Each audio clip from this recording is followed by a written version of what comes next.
ഈ നടന്നു വരുന്നതാണ് ചോലത്തൊടിയിൽ കുഞ്ഞപ്പേട്ടൻ്റെ മോൻ ദിനേശൻ.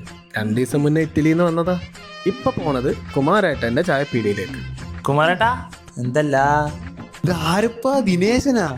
ഇപ്പൊ ഇറ്റലിയിൽ നിന്ന് വന്നേ? കുമാരേട്ടൻ വിശേഷം ചോദിക്കാൻ തുടങ്ങിയതും ചെക്കൻ വമ്പാക്കല് തുടങ്ങി. തള്ളി തള്ളി ചെക്കൻ ഇറ്റലിനെ എടുത്ത് ഇറാഖിൽ കൊണ്ടുപോയിട്ടു. ഓ, ഈ ഇറ്റലി സംഭവം തന്നെ. കഴിഞ്ഞില്ല ദിനേശന്റെ വമ്പാക്കല്. കുമാരേട്ടാ പൈക്കുന്ന് ഇവിടെ പിസ ഉണ്ടാ? നാട് മാറിയത് ചെക്കൻ അറിഞ്ഞില്ല.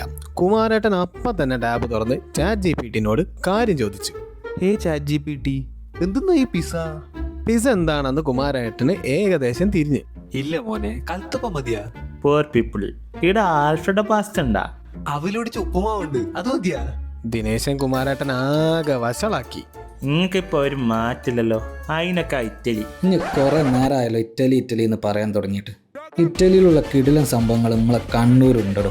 ഇറ്റലി എന്നല്ല, വലിയ ഇഡ്ലി നെറ്റായിരിക്കും.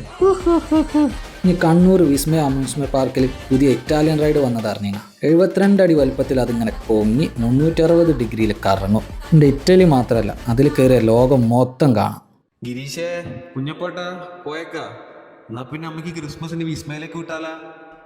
അല്ല പിന്നെ ഓനക്ക് മാത്രമല്ല നമുക്കും അറിയാം ഇറ്റലീൻ്റെ വൈബ്.